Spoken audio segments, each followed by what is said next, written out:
আমি কেউ কিন্তু ডাকি নাই, বলিও নাই যে আজকে আমি এখানে লিফলেট বিতরণ করবো তারেক রহমানের।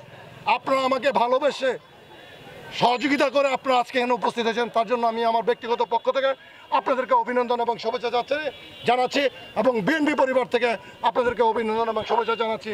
আশা করি দুর্দিনে যেমন আপনারা আমার পাশে ছিলেন, সামনে দুর্দিন আসুক সুদিন আসুক আপনাদেরকে আমি আমার পাশে চাই।